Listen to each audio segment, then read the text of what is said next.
শুনানিৰ সময়তেই মদ্যপান জ্যেষ্ঠ অধিবক্তাৰ সুৰাৰ গ্লাছত চুমুক দি বিপদত অধিবক্তা চাওক এই দৃশ্য চলি আছিল উচ্চ ন্যায়ালয়ৰ ভাৰ্চুৱেল শুনানি কিন্তু সেই সময়তে উচ্চ ন্যায়ালয়ৰ জ্যেষ্ঠ অধিবক্তাৰ কাণ্ডই হতচকিত কৰিছে সকলোকে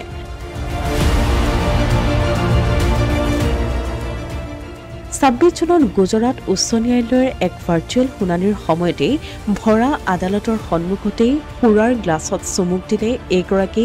জ্যেষ্ঠ অধিবক্তাই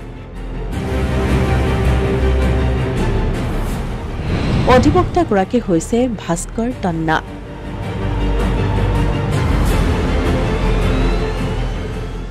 এই কাৰ্যক অসন্মানজনক বুলি অভিহিত কৰি ন্যায়াধীশ এ.এছ. সুপেহিয়া আৰু ন্যায়াধীশ আৰ.টি. বাছানীৰ বিচাৰপীঠে জ্যেষ্ঠ অধিবক্তাগৰাকীৰ বিৰুদ্ধে গ্ৰহণ কৰিছে ব্যৱস্থা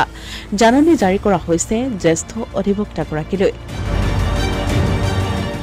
অধিবক্তাগৰাকীৰ কাণ্ডই আদালতৰ বিশেষ মৰ্যাদাক অসন্মান কৰা বুলিও অভিহিত কৰিছে বিচাৰপীঠে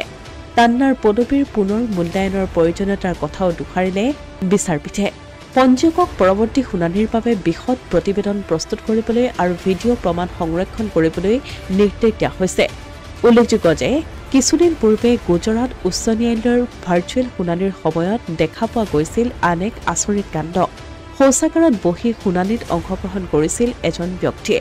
এই কাণ্ডৰ বাবে আদালতে 2 লাখ টকাৰ জৰিমনা বিহিছিল ব্যক্তিজনক পিছে এবাৰ এজন জ্যেষ্ঠ অধিবক্তাৰ এনে আচৰণৰ বিৰুদ্ধে আদালতে কি ব্যৱস্থা গ্ৰহণ কৰে সেয়া পৰৱৰ্তী সময়তে হ'ব